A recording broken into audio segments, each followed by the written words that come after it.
Hey everyone, and welcome back to The Explainer. Before we jump right in, a massive shout out to Forge College for making this explainer possible. If you are serious about diving deeper into the world of Web3 development, you've absolutely got to check out forge.college. Okay, let's get into it. Today, we are tackling a super critical phase of migrating from an Ethereum virtual machine environment over to Solana, porting tests and local simulation. Think of this as the moment you translate your old architectural blueprints into modern, high-precision engineering schematics. You've audited your Hardhat or Foundry project, you've mapped out your migration plan, and you have your fresh Anchor project scaffolded out. Now it's time to prove that your new Solana program behaves exactly like your old EVM contract did. So let's break down those blueprints. Here is our agenda for today. We're covering 5 key areas: the migration safety net, translating EVM to Anchor, the 5-stage porting process, a code example comparing Mocha and Anchor, and finally, automating your parity baseline. Section 1. The migration safety net. Because frankly, jumping without a parachute is a terrible idea, especially in smart contract development. So, what are we actually aiming for here? We are looking to establish what's called a parity baseline. Think of this as your absolute gold standard. A parity baseline is the confirmation that your brand new Anchor environment perfectly replicates the prior EVM behavior on a local net long before you even think about touching the mainnet. You're basically creating an isolated, controlled simulation to prove that despite a complete change in underlying architecture, the business logic remains exactly the same. You wouldn't launch a rocket without running ground simulations first, right? Well, your local net validator is exactly that. It's your ground simulation. Now, to pull this off, we need a major mental shift. We really have to start treating our tests as executable specifications of behavior, not just, framework syntax. If you just try to blindly rewrite your Mocha or Foundry scripts line by line into TypeScript, it's going to drive you completely crazy, because the frameworks are just fundamentally different. Instead, we are translating the logical intent of the contract's behavior. We are capturing the what and adapting the how. Moving on to Section 2, translating EVM to Anchor. Let's build out our one-to-one mapping dictionary. Okay, let's actually map out these two different worlds. On the EVM side, for your fixture setup, you're probably used to Mocha before hooks or Foundry's VM prank. Well, in Anchor, we still use before hooks, but we lean heavily on the Anchor provider for key pairs and explicitly deriving program-derived addresses, or PDAs. And for transactions, that implicit magic of contract.connect is swapped out for Anchor's program RPC method. The catch here is you have to be strictly explicit about your accounts and signers. There's no magical MSG.sender coming to the rescue anymore. Solana demands to know exactly who is signing what. As for checking events, expect event becomes direct state assertions, and EVM's expect revert maps really cleanly to TypeScript's assert.regex using Anchor's custom error codes. Which actually brings us to the absolute golden rule of Solana testing.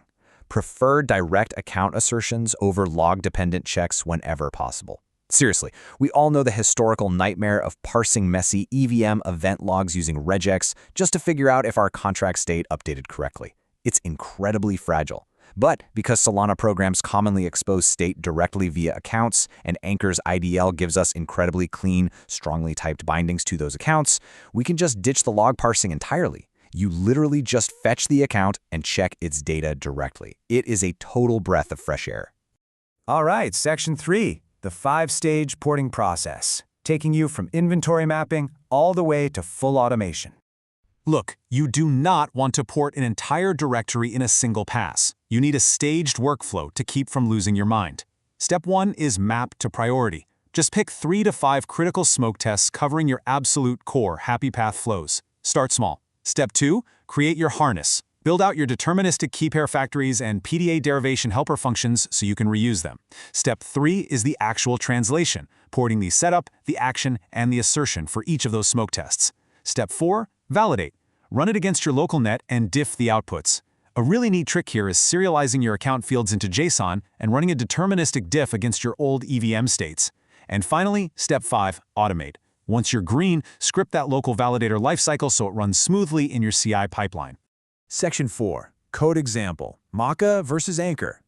Let's make this super concrete with a side-by-side translation. Take a look at the differences in setup here. On the left, the EVM setup uses Hardhat's ethers.getSigners and a contract factory to deploy. It hides a ton of the magic under the hood. It feels easy, sure, but it's very implicit. Now look at the right. The anchor setup requires explicit, deterministic PDA derivation using public key.find program address. We aren't just deploying a fresh contract every test run. We are deriving a persistent account that our program will actually use, and connecting to our local simulation with anchor provider.local. It's definitely more verbose, yes, but man, it is vastly more transparent and deterministic. And here is the real climax of the translation, the assertion. On the left, our EVM test asserts behavior by waiting for the transaction receipt and checking expect receipt.events.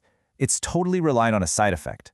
On the right, the anchor assertion simply fetches the strongly typed state directly from the blockchain using program.account.fetch.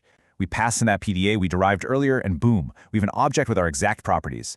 We check the count directly. We've completely abandoned emitted events for direct, typed account state fetches, and I promise you, your tests are going to be infinitely more robust because of it. Section 5. Automating your parity baseline.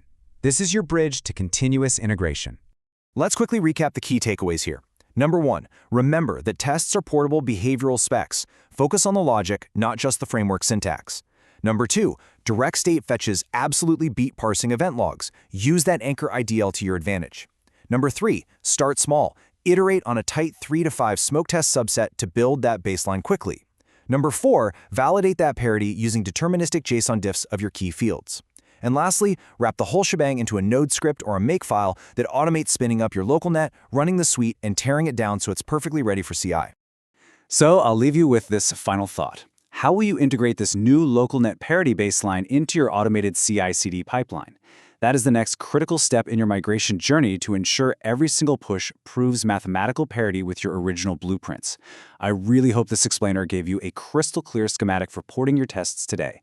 And hey, if you want to master these Web3 workflows, you absolutely need to head over to forge.college for more incredible resources. Thanks so much for learning with me today, and I'll catch you in the next explainer.